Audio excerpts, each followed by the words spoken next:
Hi everybody, David Punzel here, director of Commander Grizzly Studios and cast of the Spaceballs crew. And before I begin, guys, I know you guys are wondering where the next episodes are, and not to worry, guys, it's going to be premiering tomorrow night. But I'm not here to talk about that right now. But that's not going to be the point of today's topic, actually.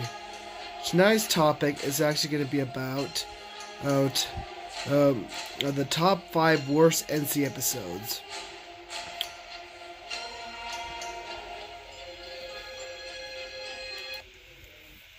Now hold on, please. Before you start raving on me about this, about me being raving in the comments, I am an observer, okay? I like the nostalgic critic. Yes, I do, and I also support. And I support the hashtag channel also, and I support the people who are affected by this. But the thing is, guys, I'm an observer, which means I'm on no one's side. Although I support the others, I support all. That said, please enjoy my presentation, guys. Let's start with number 5, the Disney of the worst Disney remake. Not only for me, if you guys hadn't known already, as I mentioned in my Twitter, I am a fan. I have mentioned already that I'm a fan of the new and the old, and this remake from last year, let's just say, wasn't good. Considering that NC pretty much made the same copied statement that's from his Disney Remake Month, ruining our childhood and stuff like that. That rut.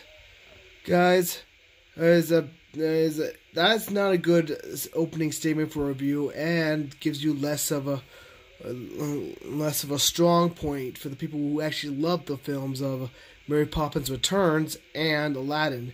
In fact, I actually liked Aladdin. I thought it was one of the great films and better than the original. Though the original still holds a place in my heart, I like that one too.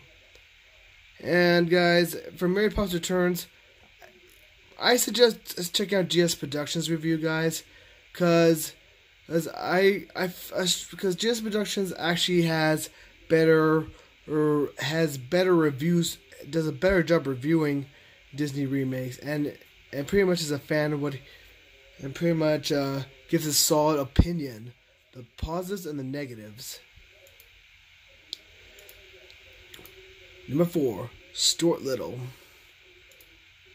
Well, guys, Stuart Little.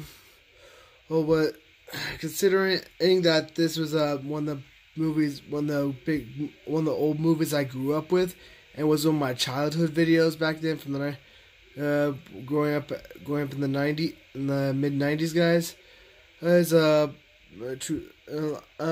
me, this felt like by trashing it, guys, and making fun of one of the spoiler, he actually makes fun of one of the actors who's also a voice actor of Timon from Lion King, and pretty much I have nothing more to say for it right now. Number 3, Lion King. As one who despises Disney remakes, as for one who despises the Disney remakes, as he clearly trashes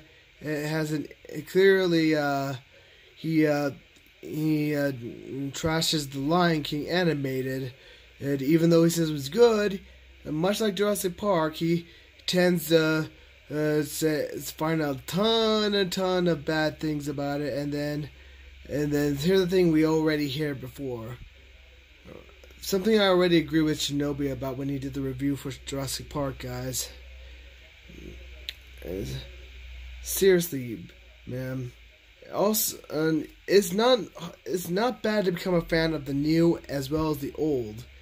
In fact, there's a saying that said the old will always remain in the heart. And guys, number 2, It Chapter 2, although I haven't seen the film, and nor do I plan to, because believe it or not, I do not like horror movies. Nostalgia Critic still keeps on this theme of clipless reviews. And guys, give my honest opinion about these clipless reviews.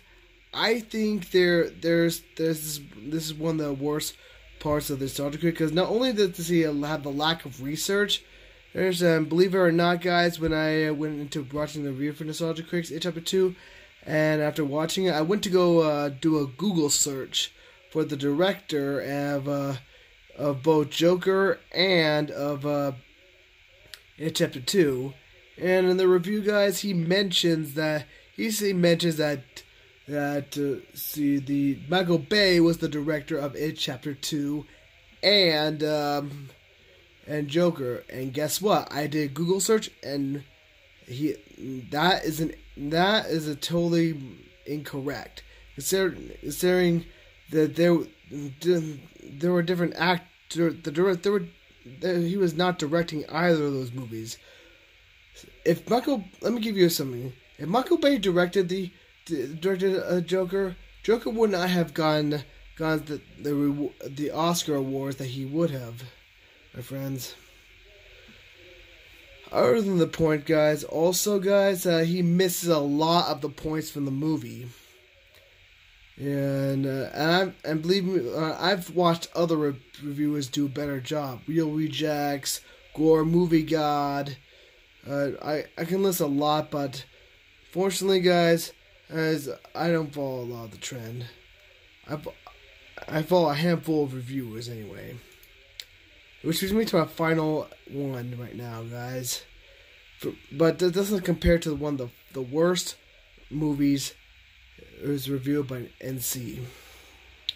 And a complete insult. And that is, number 1, Pink Floyd, The Wall. Not only is an insult does he not understand the film, but he completely mocks the people who love Pink Floyd's music, myself included. Also, it feels like an insult to the singer, as well as an insult to classic rock itself. Considering that Pink Floyd is one of the legendary classic rock bands in all of classic rock, I would expect the Nostalgia to be open-minded and, believe it or not, go into do a proper review instead of doing a musical. Man, if I have to give offered advice to NC, if you're gonna do this song stuff, I suggest you quit while you're ahead, man. When doing song reviews instead of doing reviews itself, because honestly, Tom the Shadows does a way better job. And guys, believe it or not, this wasn't the first time he actually mocked the singer and also did this stuff, posted some before. Michael Jackson, Les Miserables, the Phantom of the Opera, but for me, I think going back to his older reviews of Michael Jackson, guys, it felt like he was insulting the guy. And believe it or not, guys, the songs that were from Michael Jackson's Moonwalker, you do realize that it's being used and is become so famous enough that it's actually part of a great show that's playing here in Vegas called Michael Jackson 1, and it pays as a tribute to Michael Jackson. But we're getting off topic here, guys. This is for me feels like the worst NC review, guys. But the point of fact, guys, other than that, guys, that's part of my list. But in the end, do I think NC is bad at all reviews? No, I do not. In fact, I think there are some positive reviews. I think he does some. Not many of the reviews, most reviews he does is solid. It's pretty much hammers in the points and does really good. I like many of his reviews. In fact, Underworld was actually one of my favorite reviews. Underworld, Tsunami. In fact, this year was also pretty good. Con Air. There, however, I keep saying this before. I've said this before in a previous video, and I will say it here, that NC is hit and miss in every year, right, in the current years right now.